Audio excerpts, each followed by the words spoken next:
Hello everyone and welcome back to my YouTube channel Learning Point.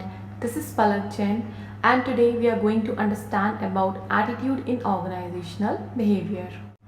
And in attitude in organizational behavior we'll understand definition of attitude, salient features of attitude, components of attitude, types of attitude and formation of attitude in organizational behavior. Let's understand definition of attitude in organizational behavior. So an attitude is a mental and neural state of readiness organized through experience, exerting a directive or dynamic influence upon the individual's response to all objects and situations with which it is related. In short, attitude क्या है? हमारी mental readiness है. जब भी हम किसी object, people, situation के साथ डील करते हैं जो हमसे रिलेट करती है, तो उसको जो हम सडनली रिस्पॉन्स देते हैं वो हमारा एटीट्यूड होता है, जो हमारे एक्सपीरियंस के थ्रू बनता है. तो हमारा एटीट्यूड पॉजिटिव भी हो सकता है और नेगेटिव भी हो सकता है. हमारा एक्सपीरियंस पॉजिटिव रहा होगा तो हमारा एटीट्यूड पॉजिटिव होगा, और अगर हमारा एक्सपीरियंस नेगेटिव रहा होगा तो हमारा एटीट्यूड नेगेटिव होगा. Salient features of attitude. Attitudes are related to the feelings and beliefs of people. Attitude relate करता है लोगों की फीलिंग्स और बिलीव्स से. उनकी वो किसी चीज़ को लेके जो फील करते हैं, उनकी जो बिलीव्स होती हैं उसके हिसाब से उनका एटीट्यूड होता है. Attitudes respond to persons, objects और इवेंट. हमारा जैसा एटीट्यूड होगा वैसे ही हम रिस्पॉन्ड करेंगे टू पर्सन्स, ऑब्जेक्ट्स और इवेंट्स जो हमसे रिलेट करते हैं. Attitudes affect behavior either positively or negatively. अगर हमारा पॉजिटिव एटीट्यूड होगा तो जो हमारा बिहेवियर होगा किसी भी पर्सन, ऑब्जेक्ट या इवेंट को लेके वो क्या होगा? पॉजिटिव होगा. अगर हमारा नेगेटिव एटीट्यूड होगा तो बिहेवियर भी हमारा नेगेटिव होगा. Attitudes undergo changes. Attitude change भी हो सकता है. अगर किसी भी पर्सन का एटीट्यूड किसी चीज़ को लेके नेगेटिव है बट वो कुछ ऐसा ऑब्जर्व करता है कि उसका एटीट्यूड उस चीज़ को लेके पॉजिटिव हो जाता है, चेंज हो जाता है, तो एटीट्यूड चेंज भी हो सकता है. So attitude undergo changes. Attitudes affect perception and in turn behaviour. Attitude affect करता है हमारे परसेप्शन को. हम किसी भी ऑब्जेक्ट, पर्सन या इवेंट को कैसे परसीव करते हैं. अगर हमारा पॉजिटिव एटीट्यूड होगा तो हमारा परसेप्शन क्या होगा? पॉजिटिव होगा. हम उस चीज़ को पॉजिटिवली अंडरस्टैंड करेंगे, पॉजिटिव परसेप्शन डेवलप करेंगे और परसेप्शन के बेसिस पे हमारा बिहेवियर बनता है. So attitudes affect perception and in turn behaviour. Now will understand components of an attitude. So there are three components of attitude. They are cognitive, affective and behavioral. So we are going to understand all these components in detail. Cognitive component. So it is the opinion part of the attitude. The beliefs, knowledge or information that a person possesses forms the cognitive part of an attitude. तो attitude का जो cognitive part है वो किससे form होता है? Person की belief से, नॉलेज से और इंफॉर्मेशन से. फॉर एग्ज़ाम्पल, गवर्नमेंट ने कोई न्यू लॉ इंट्रोड्यूस किया तो जो हमारी बिलीव्स हैं पहले से, जो हम मानते आ रहे हैं, जितना हमें नॉलेज या इंफॉर्मेशन है उस लॉ के बारे में, तो उस बेसिस पर हमारा ओपिनियन फॉर्म होगा उस न्यू लॉ को लेकर. तो ये क्या हो गया? कॉग्निटिव कंपोनेंट हो गया एटीट्यूड का. तो कॉग्निटिव कंपोनेंट में हम क्या करते हैं? हम ओपिनियन फॉर्म करते हैं, और ओपिनियन फॉर्म होता है हमारे बिलीव्स, नॉलेज और इंफॉर्मेशन के बेसिस पर. Next component of attitude is affective component. It is the feeling part of the attitude. तो अफेक्टिव कंपोनेंट क्या होता है? फीलिंग पार्ट होता है एटीट्यूड का. It is basically concern with evaluation of an object और situation and is often expressed as good or bad, love or hate, likes and dislikes.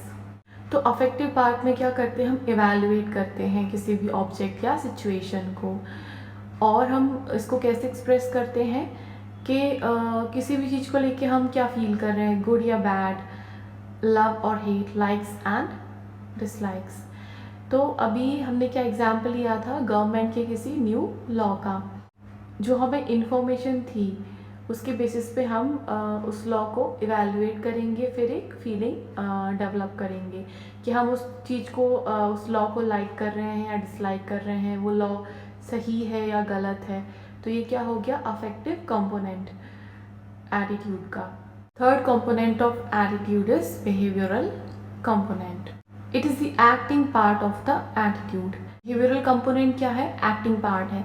It represents the manner in which one responds to a particular object. तो behavioral component represent करता है कि हम किस वे में respond करेंगे।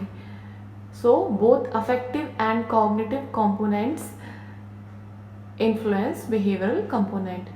तो जो affective component होता है और cognitive component क्या होता है, knowledge, belief, information, और affective component होता है feeling। ये दोनों इन्फ्लुएंस करते हैं बिहेवियरल कंपोनेंट को। तो हमने क्या एग्जाम्पल लिया था गवर्नमेंट के न्यू लॉ का। तो हमने इंफॉर्मेशन, बिलीव्स और नॉलेज जो हमारी थी उस बेसिस पर हमने एक फीलिंग डेवलप की कि हम उस लॉ को लाइक कर रहे हैं या डिसलाइक कर रहे हैं, वो गुड है या बैड है, हम उसको लव कर रहे हैं या हेट कर रहे हैं। ठीक है, तो उस बेसिस पर फिर हम एक्ट करेंगे, हमारा बिहेवियर डेवलप होगा। तो ये एटीट्यूड के 3 कंपोनेंट्स थे, cognitive, affective and behavioural. In 3 components को हम CAB ऐसे भी याद रख सकते हैं, C से कॉग्निटिव, A से अफेक्टिव एंड B से behavioural. Types of attitude in organisational behaviour. So there are 3 types of attitude. They are job satisfaction, job involvement and organizational commitment. So we are going to understand all these types of attitude in detail. Job satisfaction. The term job satisfaction refers to an individual's pleasurable or positive emotional state towards his or her job. Job satisfaction क्या है, किसी भी individual का positive emotion या अगर वो अच्छा feel करता है अपने जॉब के बारे में, so that is job satisfaction. Job satisfaction is related with 5 specific dimensions. Job satisfaction के 5 डायमेंशंस होते हैं। कौन से डायमेंशंस होते हैं, पे, सेकेंड डायमेंशन होता है द वर्क इटसेल्फ, थर्ड होता है promotion opportunities, fourth supervision and fifth coworkers. तो जॉब सेटिस्फैक्शन रिलेट करता है इन 5 डायमेंशन से। सो पे कितना है, वर्क कैसा है, प्रमोशन अपॉर्चुनिटीज़ कैसी हैं, सुपरविजन कैसा है, सुपरवाइजर्स कैसे हैं, मैनेजर्स कैसे हैं और कोवर्कर्स कैसे हैं। A person with high level of job satisfaction has a positive attitude about the job, while a person who is dissatisfied with their job has a negative attitude about the job. कोई भी employ satisfied होगा अपने job से तो उसका attitude कैसा होगा, अपने जॉब को लेके पॉजिटिव होगा। अगर कोई डिससेटिस्फाइड होगा तो उसका एटीट्यूड ऑब्वियसली नेगेटिव होगा। Next type of attitude is job involvement. So job involvement is the degree to which employee immerse themselves in their jobs, invest time and energy in them and consider work as a central part of their overall lives. Job involvement क्या है, degree है कि employ अपनी job में कितना involve है, वो कितना टाइम इन्वेस्ट कर रहा है, कितनी एनर्जी दे रहा है और वो अपनी जॉब को किस डिग्री तक कंसीडर करता है as a central part of his or her life. Higher levels of job involvement have been found to be related to lower absenteeism and lower resignation rate. अगर higher level of job involvement होगा employee का तो lower absenteeism होगी, क्योंकि वो अपने job को important consider करता है तो वो कम एब्सेंट होगा और लोअर रेजिग्नेशन रेट भी होगा। Next type of attitude is organisational commitment. Organisational commitment is an attitude about employees loyalty to their organisation. Organisational commitment क्या है कि एम्प्लॉय कितना लॉयल है अपने ऑर्गेनाइजेशन के लिए, वो कितना कमिटेड है अपने ऑर्गेनाइजेशन के लिए। It is a process through which employees identify with the organisation and want to maintain membership in the organisation. Organisational commitment एक प्रोसेस है जिसमें एम्प्लॉयज खुद को अपने ऑर्गेनाइजेशन के थ्रू आइडेंटिफाई करते हैं और वो मेंटेन करना चाहते हैं अपनी मेंबरशिप ऑर्गेनाइजेशन में। Now we'll understand formation of attitude. So attitude कैसे फॉर्म होता है? फर्स्ट क्या है, डायरेक्ट एक्सपीरियंस से। तो हमारा किसी भी ऑब्जेक्ट, पर्सन या इवेंट के साथ जो भी डायरेक्ट एक्सपीरियंस होता है, जो पास्ट में हमारे एक्सपीरियंसेस होते हैं, तो उसके बेसिस पर हमारा एटीट्यूड फॉर्म होता है। अगर हमारा एक्सपीरियंस पॉजिटिव रहा होगा, अच्छा रहा होगा, तो हमारा एटीट्यूड क्या होगा, पॉजिटिव फॉर्म होगा।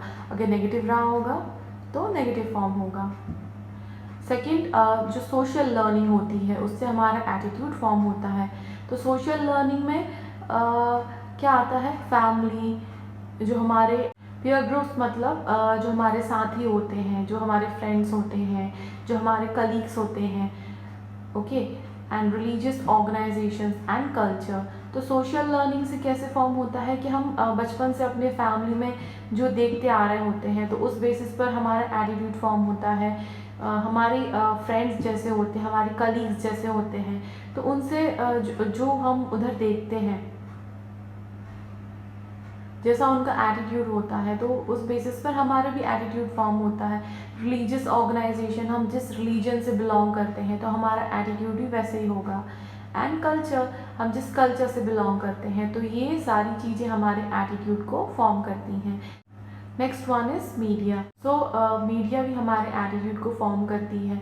हम देखते हैं न्यूज़ में, हम जिस चीज़ को देख रहे होते हैं, तो उस बेसिस पर हमारा एटीट्यूड फॉर्म होता है। अगर वो किसी गवर्नमेंट के बारे में कुछ पॉजिटिव दिखाते हैं, तो हमारा एटीट्यूड उस गवर्नमेंट को लेके पॉजिटिव हो जाता है। अगर कुछ नेगेटिव दिखाते हैं तो हमारा एटीट्यूड नेगेटिव हो जाता है। So media also plays a role in formation of attitude. Next one is economic status and occupation. So economic status, अगर हम हायर इनकम ग्रुप के होंगे, अगर हमारा इकोनॉमिक स्टेटस हायर होगा तो उस बेस पर हमारा एटीट्यूड होगा। पर्सन पुअर होगा तो उसका एटीट्यूड उस बेसिस पर फॉर्म होगा। ऑक्यूपेशन के बेसिस पर हमारा एटीट्यूड फॉर्म होता है, और हमारे ऑक्यूपेशन के बेसिस पर भी हमारा एटीट्यूड फॉर्म होगा। अगर हम किसी ऐसी फैमिली से बिलोंग करते हैं जिसमें कोई आर्मी में है, या हमारे फादर आर्मी में है, तो हम देखिए कि हम बहुत ही डिसिप्लिन एनवायरनमेंट में बड़े हुए होते हैं, तो हमारा एटीट्यूड एक बहुत डिसिप्लिन्ड होता है। तो ऑक्यूपेशन भी बहुत इफ़ेक्ट करता है। अगर हमारे पेरेंट्स टीचर होते हैं, तो हम क्या देखते हैं कि बहुत स्टडीज़ को लेके हम सीरियस होते हैं। So occupation also plays a role in formation of attitude. So guys, I hope you'll find this video helpful, and if you find it helpful, then please press the like button and subscribe my channel Learning Point. You can also follow us on Instagram. Thank you so much for watching. Stay safe. Bye bye.